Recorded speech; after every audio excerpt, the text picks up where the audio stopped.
how you can use this amount to avoid paying taxes on almost $1 million worth of capital gain.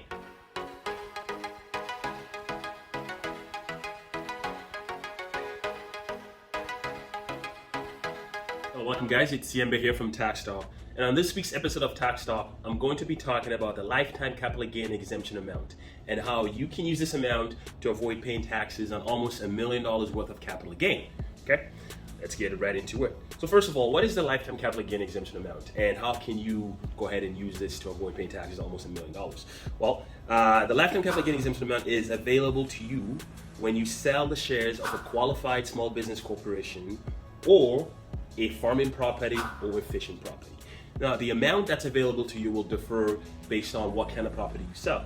Now, for instance, if you sell the shares of a qualified small business corporation, the amount in 2020 that's available to you, it's about $885,000 of capital gain that you can get tax-free. Now, if you sell a qualified fishing or farming property, the amount is bumped up to about $1 million. Don't ask me why, but I guess we like farmers and fishermen, which makes sense, right? Because without them, we have no food.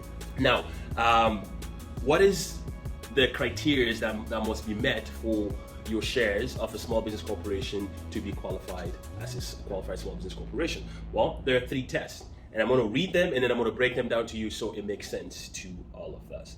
Now, the first test that must be met for your shares to be classified as a qualified small business corporation share is, quote, more than 50% of the fair market value of the assets of the corporations were used mainly in an active business carried out primarily in Canada.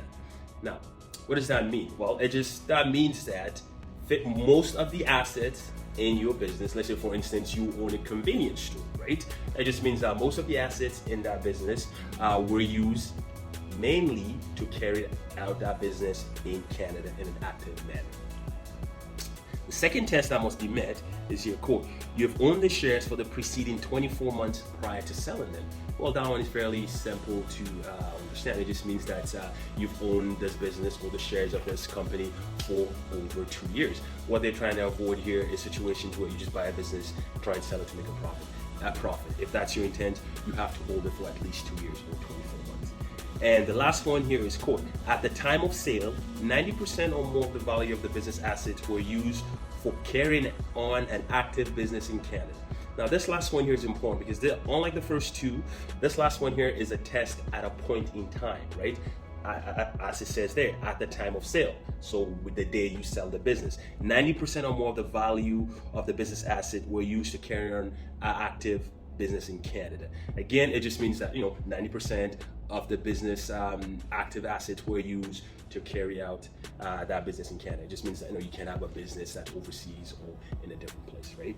Now, if you meet those 3 tests, right, and let's say, going back to the example I used, saying you have a convenience store, and let's say you bought this convenience store 10 years ago for $100,000, and in 2021 you sell it for $1 million. Now, your cost base of this business is $100,000. You sell it for $1 million. You have a capital gain of $900,000 there. As you can see, if you meet all those 3 tests, so you basically get all that capital gain tax-free, except for say $15,000 to $20,000, which is not significant, right? So as you can see, it's very important, if you can, to make sure you meet those 3 tests.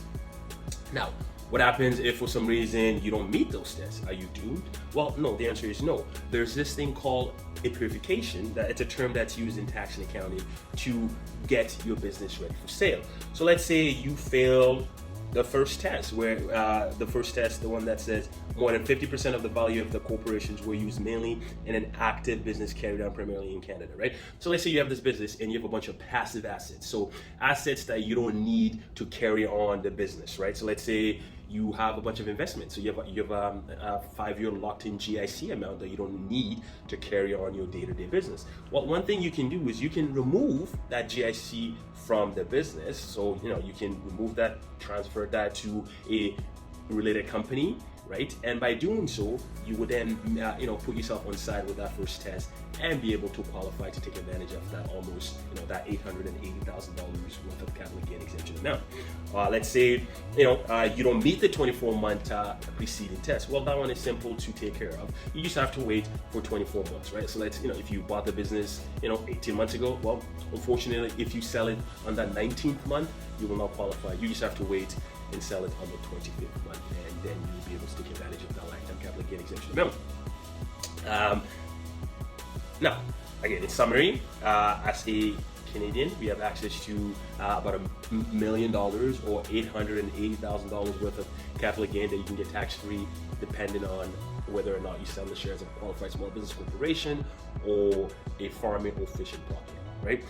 As usual, tax is not a one-size-fit-all. If you're somebody who you own a business and you think maybe you might want to sell this business down the road, it's always best to start planning these things now. As you can tell, the second test there is a backwards looking test, meaning it's not when you sell that business. They will go back up to 24 months to make sure you actually own these shares. So it's always best to start tax planning now, start talking to your tax advisors, so when it comes time to selling a business, you're not in a situation where you will not be able to take advantage of this lifetime capital gain exemption amount, because as you can see, it's a significant amount, right? I mean, this could be the deal breaker between whether or not you sell this business now or whether or not you wait a year, 18 months down the road.